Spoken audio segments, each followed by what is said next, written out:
Hello again. Welcome to another episode of Outside the Echo Chamber, coming to you from inside the state capitol as the legislative session continues. And a lot of talk this session over many bills working their way through and getting run. But what we want to do today is kind of give you a status report with the deadline passing in the House for introducing bills and that same deadline upcoming for the Senate. Kind of give you an idea of where things stand and what still needs to be done. And with that in mind, joining us right off the top is Senate Majority Leader Patrick Martin.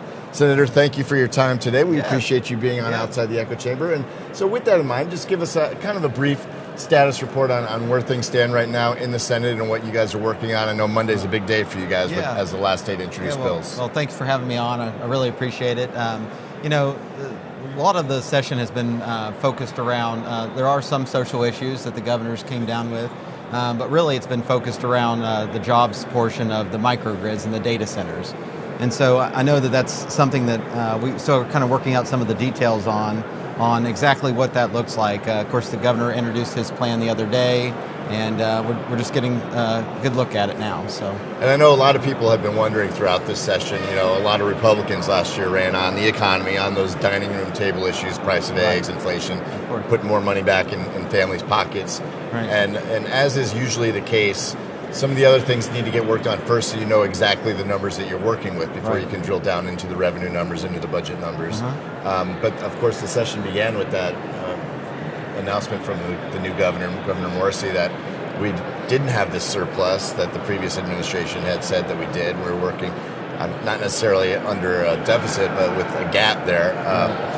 What are some of those revenue bills that you guys are hoping to drill down on and really get to work on to fulfill that promise of working on the economy for West Virginians? Yeah, so of course inflation's been a big deal. That really controlled the election last year of how to get those prices down, and I really think that becomes a part of government overspending. And you saw the last few years with COVID and stuff, a big influx of government funds coming in into our economy, which I believe raised up the prices, a lot of those things. So some of the federal stuff of them drawing back some of that wasteful spending, and I think the state needs to do the same thing. I mean, we need to be, we need to really have control of our budget and make sure that, we're meeting the difference between West Virginia and the federal government is we have to have a balanced budget. Yeah. And so we just need to make sure that our spending's under control and we're not growing government to where the out years really have a negative effect on the next legislative session.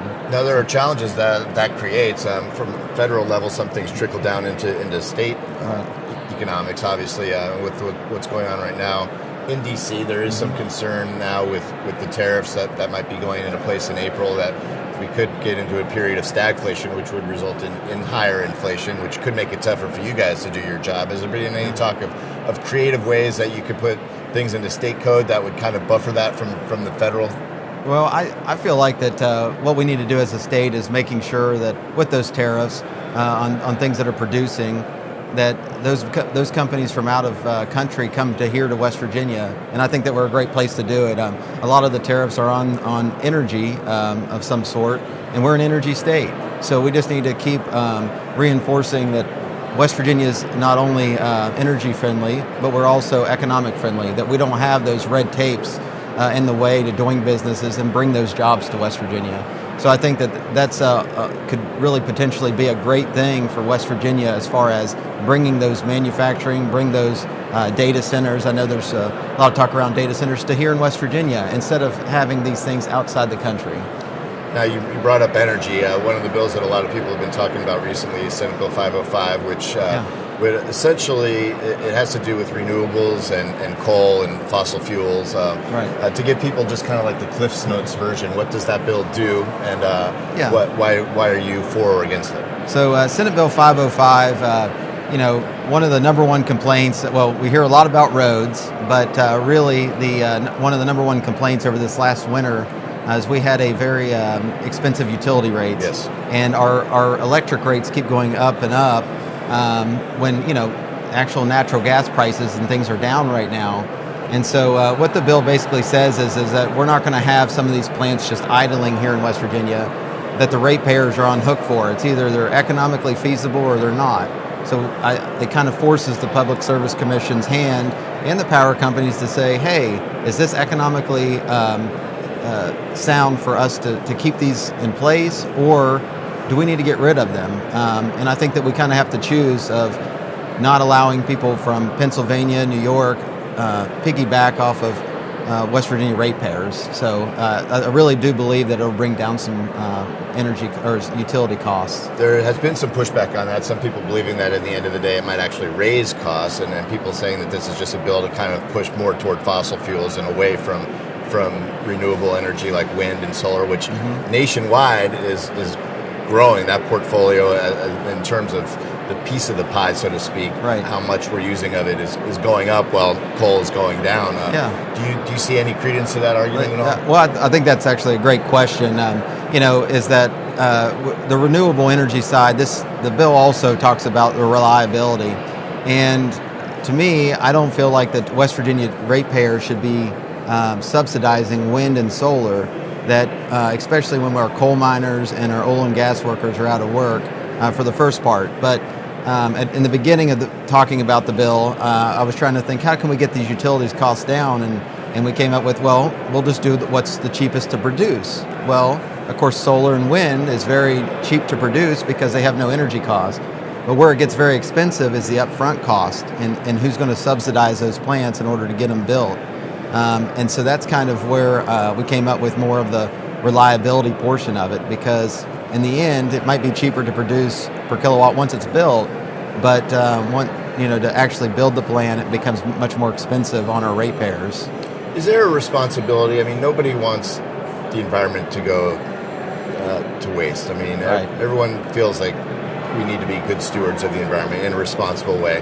Do you feel any responsibility as a legislator to make sure that the bills that are being passed are being done in the best interest of everybody and of the environment? There are a lot of people that always talk about, the people that are pulling the strings, they've got their hands in the pockets of these people. Right. Of course. I mean, to me, it's all about dollars and cents and what makes the most sense for my constituents back home. And we talk about the financial hardship of inflation. What can we do to keep that inflation down? What can we do to start reducing costs? So I think that's always the number one thought, at least on my mind, and most of our legislators, are what is the most important, or what's best for our constituents, and how can we fight for them to make sure that not only the environment, but also dollars and cents, what makes the most sense by doing it environmentally friendly also. Striking that balance. Yes. Mm-hmm. Okay, so big week for the Senate. Monday's the last day to introduce bills. Mm-hmm. Crossover day will be here before you know it. Of course, yeah. Are there any other bills that you have your eyes on, or anything else you can tell us that's coming down the pike over the next few days before we head to Monday? Yeah, I think the microgrid bill, going back to the governor's microgrid bill, I think that's really controlled a lot of the legislature this year. Of course, we've been looking at the PEIA, the BRIM, that's always a big issue, but it's tough to figure out those solutions in a 60-day session when we have so many new members. So I think you'll continue to hear some more talks around that. But really the microgrid's probably the biggest bill, and it's a huge bill. It's billions of dollars, potentially thousands of jobs for the state of West Virginia. And so I really think that you're going to see a lot more talk and a lot more action on those bills.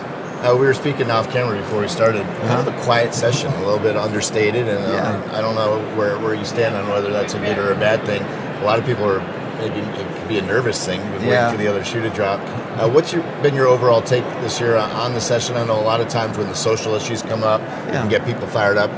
It seems to be a bit tame this year. I don't know what to make of that yet. This is my first session. It's probably one of the quietest sessions, but I think it's because we do have, the Republicans do have such a large majority in the House and the Senate and, of course, the governor's office. And I really feel like that we all kind of have the same concepts. It might be just a little different here and there, but there's not as much arguing going on. I think for the most part, the legislature is very socially conservative, economically conservative, helping out businesses and getting people back to work. I think that we have all the same goals and pretty much the same concepts. There might be some here or there that are controversial, but at the end of the day, I think that we all just want what's best for our constituents. Well, I have found over the years that there's a direct correlation between getting toward the deadline and the arguing. So maybe some more arguing in the future here coming up. I'm sure there's not going to be every day without any arguing. I'm sure there's going to be some. Well, debate can be good, though. Yeah, of course. That's a great thing, yes. All right, we'll get you out of here on this one.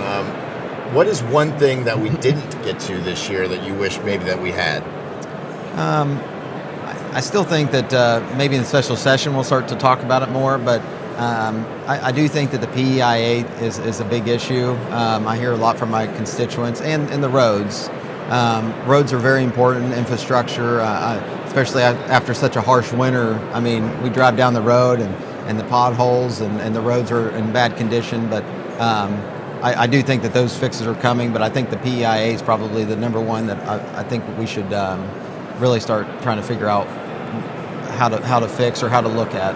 And almost certainly a special session to talk about the budget will be upcoming, so maybe that's something that can be baked into that equation as well. Mm-hmm. All right. Yeah. Senate Majority Leader Patrick Martin, we thank you for your time today, sir. Thank you. And coming up, don't go anywhere because we still have more outside the echo chamber. We're going to be speaking with Deputy House Speaker David Kelly about what's happening in that chamber. Of course, much different situation there because the deadline to introduce bills in the House has already passed. We'll be right back with more outside the echo chamber from inside the state capitol right after this. Are you ready to unlock a future filled with remarkable pay, unbeatable benefits, and unparalleled satisfaction? Imagine embarking on a journey that offers you a college-level education without the weight of debt, all while earning a steady income. Look no further than the West Virginia Building and Construction Trades Apprenticeship Programs. Join us, and together, let's build a future that's brighter and stronger. Go to actwv.org to apply today. The West Virginia Building and Construction Trades, where the future is forged. Welcome back inside the state capitol as we continue this outside the echo chamber. Again, big week here. We just spoke with Senate Majority Leader Patrick Martin about the upcoming deadline in the Senate to introduce bills. That deadline has already passed in the House, and to talk about that and some of the things that have transpired and what we can still look forward to as the session rolls on is Deputy House Speaker David Kelly from Tyler County. David, thank you for joining us today. We appreciate your time, Delegate. Thank you. It's an honor. So with that deadline having passed, no more time to introduce bills, but just talk a little bit about what did get done in the House this year, what you're proud of, and what maybe some things that you wish had been done. Well, one of the things that I'd like to talk to right at the beginning is the fact that we have this new process over here, right? Our new committee process, and I think that it's been overwhelmingly successful. As we learn the process a little better, next year will be the tale. It will tell the tale. Yeah, we're always fond to say once you go once around the sun, you kind of learn things. And I just was speaking with a freshman delegate, and I said, you all have the advantage of coming in, and we're trying to learn a new system. This is your system, so we're the ones of us who've been here for a while. This is all new for us. The proverbial can't teach an old dog new tricks. That's right. But you can if you do it the right way. Yes. There was some pushback on that off the top, saying, okay, well, you're taking the public input away from the floor, and putting it into committee, and that could cause some room issues, space issues, and people might not know what's going on. Have you heard from the public about how that process has worked for them, if they're okay with the new way of doing things? I think the vast majority of folks are okay with the new process. I think we're always going to have folks that would have preferred it stayed the same. But with this new process, people get two bites at the apple, if you will. In the subcommittee, there's the opportunity to have experts speak or concerned folks speak. And then when it's advanced to the standing committee, likewise, that can happen again. So it's been a good process for us.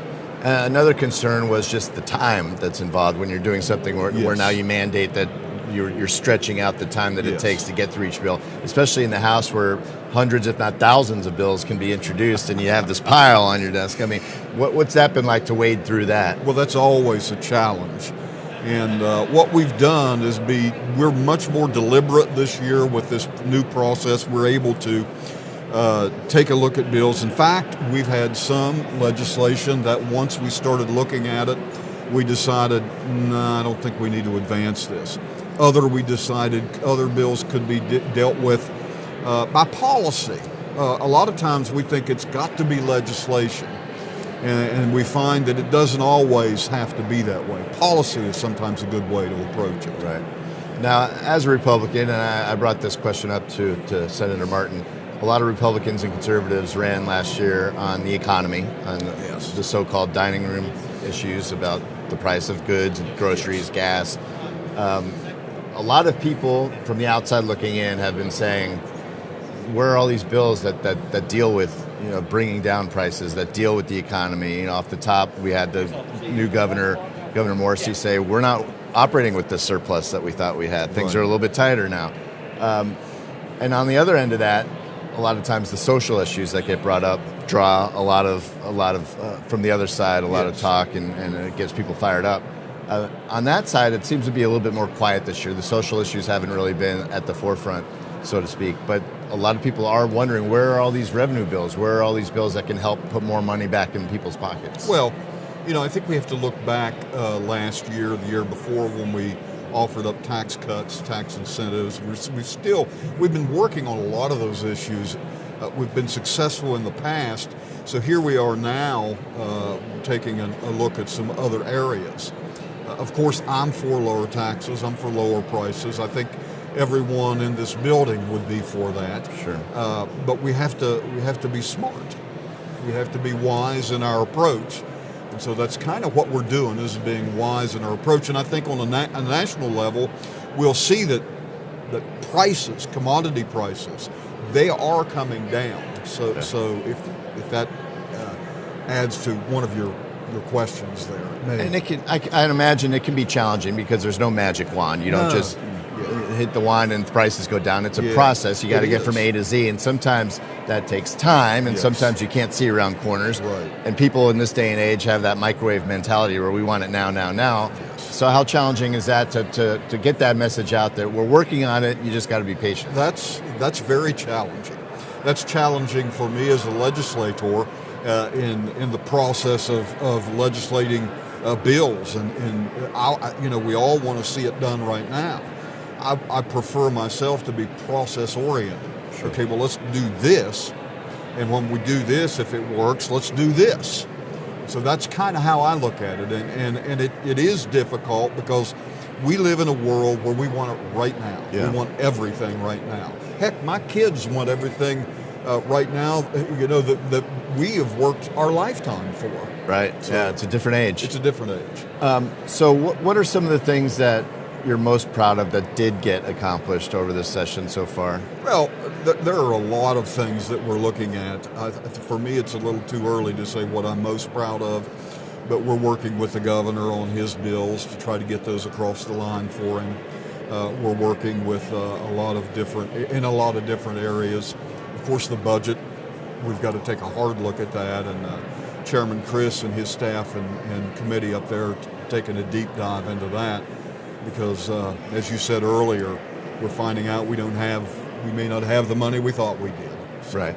So for me, it's a little too early to measure successes, but I would say that the major success for me so far, is this day 37? Yeah. On day 37 has been this deliberative committee process that the House has adopted. And on the opposite side of that coin, what is the one thing that you guys didn't get to this year that maybe you wish you had? Well, again, it's a little too early for me to speculate on what we didn't get to because we still got several days left. But I'm excited about the last part of this process, seeing what we can get across the line. It's not always the amount of legislation you pass. It's the quality of that legislation that we pass. And that's what I think the Speaker's vision is. That's what my vision is. Let's get the quality of our legislation to a level where it changes the playing field for everyday West Virginians. I've always felt that politics thrives with conflict if it's done in a healthy way, with debate. Absolutely. And to that end, if you had like a 50-50, that could be, both sides leave unhappy. My father used to always tell me, if both sides leave unhappy, that means you probably did it the right way. When we're dealing with a situation like we are now with such a supermajority in both chambers, what challenges are you facing with trying to make sure that the Democrats, while their numbers are small, they still represent a lot of West Virginians, and it's important to hear their voices too. And when you carry the hammer the way that you do right now, it can be easy to just kind of blow them off. How do you make sure that they're involved in the process and that all voices are being heard? Well, I would like to think they are involved in the process. I know that with the number that they have, that it sometimes seems very difficult for them. I also know that with the numbers they have, it sometimes seems as if they don't have a voice, but they still have a voice in there in that chambers. in our chambers. Now, you mentioned that there's still work to be done. That you can't introduce any more bills, but we're not yet to crossover day, so No. there's still a lot of things to go through. Yeah. What can we expect over the next couple of weeks as that process continues? Well, we're going to get busier and busier. The committee process is going to be, we're going to be flooded with more and more legislation to get to. So longer days, hopefully for me, and I know for leadership over here, productive days of making West Virginia a better place to live, work, and raise a family. And that's what this is all about. I'm from Tyler County, as you said. That's where I live. But I'm also concerned about Berkeley County. I'm also concerned about McDowell County. What can we do to make it better for everyone in this state? And to that end, do you think that this has been a successful session so far? So Is West far. Virginia in a better spot right now than we were before the year started? I would hope so. I think we are. I think we're headed in the right direction. Everything's new. We have a new administration downstairs, so we have to figure it all out. And he's been good to work with. But everything's new. And next year I think will be we'll tell the tale of how successful we were this year with our process. All right, Deputy Speaker David Kelly, Yes. we thank you for your time Thank today, you. Delegate. And don't go anywhere because there's more outside the echo chamber from inside the state capitol coming up right after this. CJU is a great company to work for. We've been around for 78 years. We are an underground utility construction company all across the East Coast. We are rapidly growing, and we're seeing a huge growth in this market, a huge need for employees. We are always looking for those that are experienced, those that are trying to get their foot in the door. We have positions for everybody. We offer competitive pay. We offer competitive benefits. We take pride in having a family atmosphere at CJU's, and it's truly just a family company. Welcome back inside the state capitol on this Outside the Echo Chamber. If you're listening right now on Spotify or Apple, remember to subscribe so you'll know when the newest episode drops. And we want to thank our guests today, Deputy Speaker of the House David Kelly and Senate Majority Leader Patrick Martin. And of course, thank you for listening or watching today. And remember, we will be back next week with another episode of Outside the Echo Chamber as we continue to discuss issues important to you and your family. Until then, I'm Rick Lord. Take care.